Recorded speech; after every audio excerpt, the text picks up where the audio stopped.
Alright guys, I want to do a follow-up on this Brothers TC-227, and I finally got the spindle orientation on it, which is, for me, at least for me, is a thing that I was really worried about, because this machine, it will kind of have to orientate no matter what, which many of them do,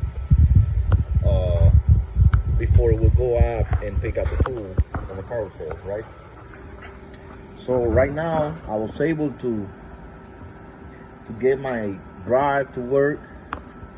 I took this side of the machine off, the cover, put it out there on the rack, and so you can see what I'm talking about. I got the weight covers put in and little things like that. Anyway, so again, I got my power supplies, my control board power supply. Those are my axes power supply, my 3 axes, and the carousel drive, which I don't have it hooked up yet.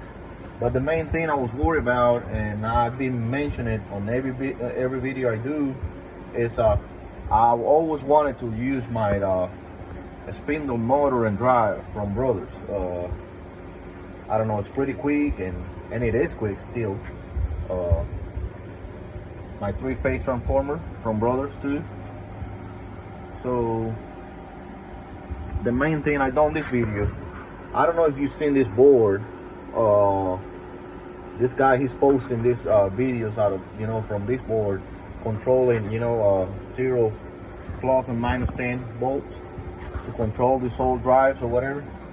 Well, they do work, and I'm gonna tell you a little bit about it. It will use, because I couldn't understand nothing on the videos, honestly. So it will use step and direction. You got an output signal that you will use it to, when you're already oriented. You get an input signal, which is coming from input signal to the board, that will call the orientation on it, and you will use the A plus and minus, and B plus and minus, and C plus and minus. For the A plus and minus and B plus and minus on the encoder, it will only use it to, so pretty much you can use it like a regular, any of the axes. Now to use the orientation, you got to put the C plus and minus, because that happened to me. I was using only those 4 outputs, I mean A and B, and it will not orientate. So I end up hooking up the C plus and minus, and it start working. So the way it works, the orientation, it will use the C plus and minus encoded signal coming from the drives. So here on the drive, I got 8 wires hooked up to it. 8 wires, so I got 6 wires from the encoder and 2 wires going to the ground and plus and minus 10 volts. That's pretty much it. The only thing you need on that drive. The only thing, you're gonna have 2 jumpers. One jumper is for the enable, which I got it enabled all the time. When you turn the power on, it will enable the spindle, and the other one is already jumped from the factory, which I think is pin number 2. Anyway, one of them. The way it will orientate, it's got this red wire here, which is, I use it. This is gonna be my call from my index. So anytime you pulse 24 volt to this wire, you gotta pulse it. You gotta send the signal and let it go. What it'll do, that's how you orientate the board. So you will send a signal 24 volt to that position on that wire, and it will stop. It will 0, and it will move the spindle, and then stop right in the center where you want it to be orientated at. So the way I done that, I'll try to show you here. Let's see. First, I'm gonna show you that it runs. Right now, I got it on 1,000 RPM. Hopefully, you can see this mess here. Blah blah blah blah blah. There we go.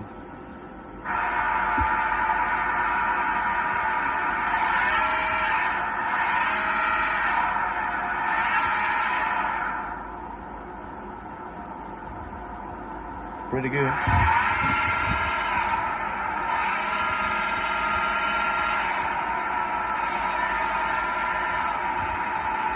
Thousand RPM, and it runs good. You can control. I haven't even set it just perfect. I think it runs around 6,000 RPM on max. I set up the pulleys already and the little things here and there. I just been working on it, but the main thing I want to show you is this. Let me see if I can do this on one hand. Okay, so I'm gonna go to operator. I'm gonna open my script editor. I'm gonna open a file. The file that I want to open is my M5. What I did, I used my M5 to call that output for 1 second. That output will come in and out. When it comes in, it sends a signal to the board. The board will start orientating, and that will come right out 1 second. That's all you need. And one thing I want to point to you, if you got just one computer that you're using, because this computer came from the Cincinnati,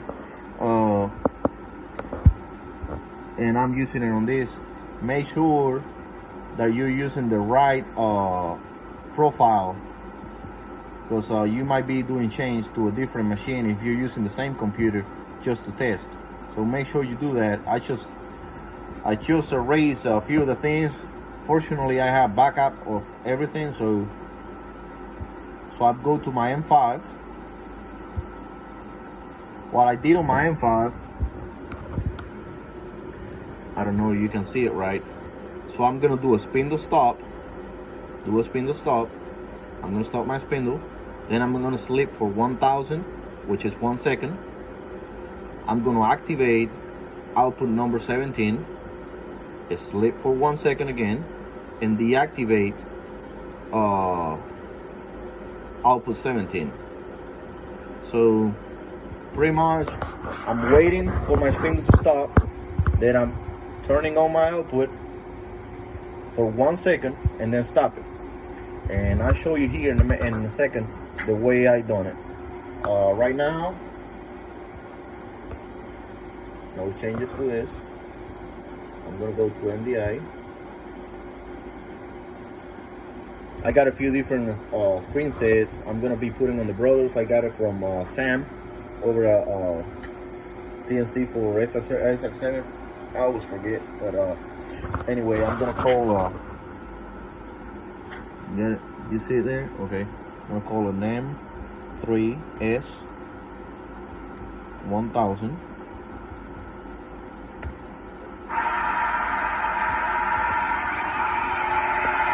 See, the encoder is counting over there.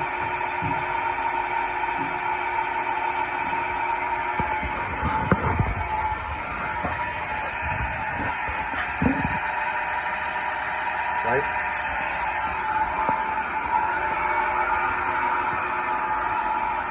And now I'm gonna do an M5. I'm gonna go M5.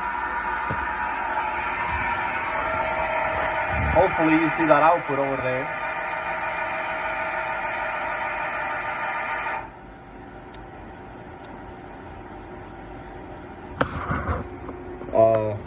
Was right here on pin 17. This card from Arturo has got a bunch of outputs, so I just use 17 for. I wanted 17. Actually, I wanted 17. No, I always use the same output for my spindle orientation. It's the same one I got on the Cincinnati, the same one I got on the Hurco, and the same one I'm using here on the Brother. So I kind of stay close on inputs and output when I'm using something. If I'm doing a small macro, because I cannot do big ones, but I'll do the small ones. So yeah, what it done, you stop right there. I don't know if you can see it right there, it's line up. What I'm gonna do now, I'm gonna call an M5, but I'm gonna unhook this input, which actually the output going to the input on the board.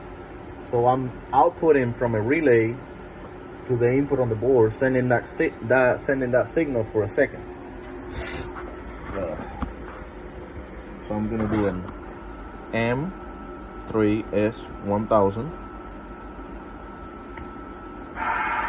Turn the spindle on. It's counting. I got my output off the relay, so no output going there. And I'm gonna do M5. My relay is gonna come on, but there's no output going to it. So you saw that my relay, it came on because the macro is on, so the relay will come on from 1 second.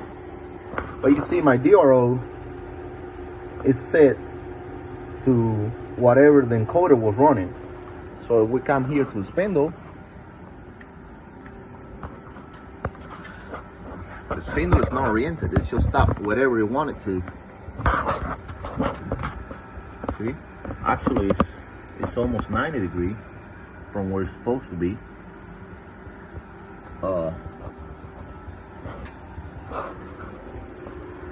Now I'm gonna hook it back up.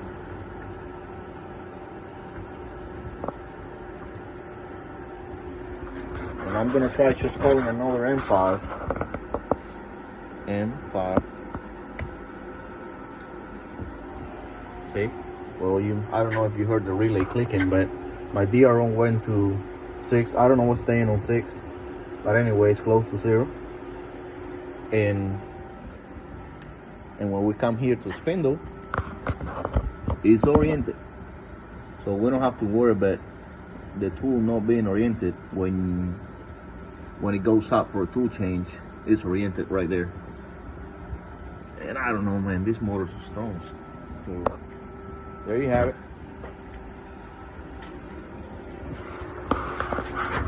This spindle orientation on the Brothers TC-227, and the spindle drive works.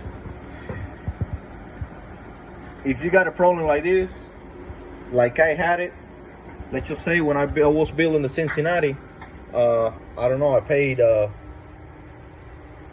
don't know, maybe $1,000 or something for the spindle drive I put on that motor. If I would have known this before, or this guy would have built them before, I would never have changed my spindle drive, because it is, I still got it. It's a Fanuc spindle drive. So with this kind of board, you can control that spindle drive Fanucs and Sanjos like this one. So it will turn a step in direction over to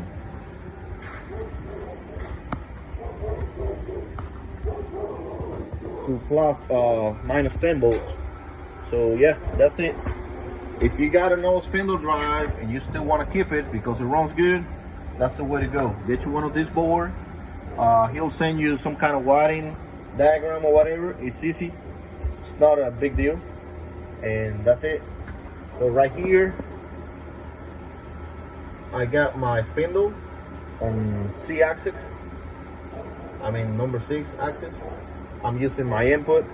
So this input is gonna read when my spindle is oriented. So I keep, that I'm just gonna use it for the macro. So the macro knows for sure when the spindle is oriented, and then it will pull up and change the tool. That's it. Thank you guys.